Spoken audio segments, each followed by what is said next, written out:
Hi, I'm Adam Drake from Mugen Seiki Racing. Today I have a new product from Mugen. It is our electronic switch holder.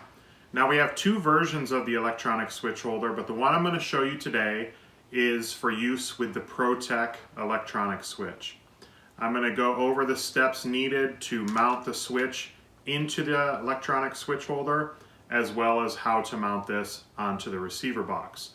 The cool thing with this is it allows you to easily mount your electronic switch to where it's secure, and this will work with any of the NBX 7 or 8 line of vehicles. So here we have a closer look at the electronic switch holder from Mugen. As you can see, it has the Mugen logo. These are 3D printed, but they're still very durable. With turning your switch on and off, it's not like this is a really high-stressed part. A tip that you can do, though, if you want to just make sure or give it a little bit of extra security once you go to put it into your or secure it onto your receiver box, is you can put a little bit of two-sided tape on the area where it's screwed down, as well as this side area, just to give it a little bit more security to make sure that the switch can't come loose from the receiver box. So the part number for this is E2326, and like I mentioned, we have two versions of the electronic switch holder. This one, the 2326, is for the Protec or G-Force electronic switch. Now the Protec electronic switch, the part number is PTK 4060, and there's a little bit that you have to do before installing this into the switch holder. So as you can see here, there is a little bag with a couple screws and a little black piece. And what that's to do is to change this back plate for the electronic switch. So you can mount this by securing some screws into I guess the receiver box or any part of your vehicle if you like. But with the electronic switch holder from Mugen, this makes it really simple and you don't have to drill holes and worry about the screw holes getting pulled out. So I'm going to go ahead and remove this.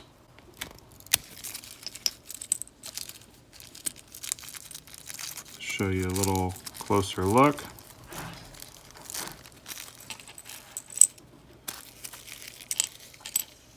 So again, it's just going to replace this back cover with a new cover that allows it to slide into the switch holder.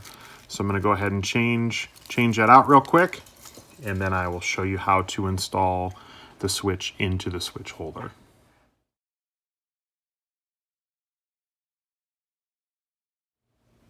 So I went ahead and changed this back plate on the electronic switch. These Phillips head screws are super small. I didn't have a screwdriver small enough to remove those screws, so I actually just took an X-Acto knife, broke the end of the tip off, and then I just used it as a flathead screwdriver. It was pretty easy to remove, switch the plate, and then tighten the screws back down. To install the electronic switch into the holder, it just kind of snaps into place. It does move around a little bit. It probably wouldn't be a bad idea just to put like a little dab of shoe goo on the bottom or on the one side just to help secure the switch, especially for the long main events. You could also, like I mentioned earlier, put a little bit of servo tape or just a dab of shoe goo on these two corners. That way it secures it to the receiver box. From there, you just go ahead, plug this end into the receiver, and then on the end where you're gonna plug the battery in, there's a couple companies that make little plastic clips, so once the battery's plugged in, it holds both plugs in place, but those can be kind of difficult to find from time to time.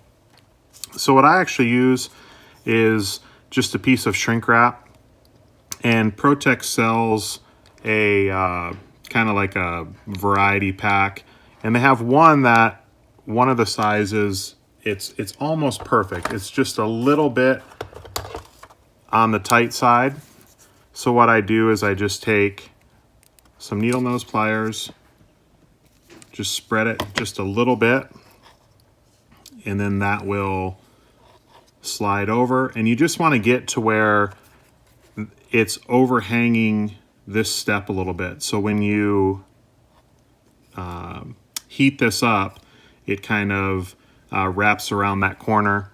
From there, you'll just go ahead, plug the battery in, then go ahead, hit it with a lighter, shrink wrap it. It's easy to remove if you need to remove it, but this is one of those things that you plug your battery in and you don't want it to really come undone or you know, disconnected at any time. So this shrink wrap will just kind of help secure and hold it in place. So from there, you'll just take your switch, your mechanical switch plate off by removing these two screws. Take that out, and then this will directly fit where that mechanical switch was.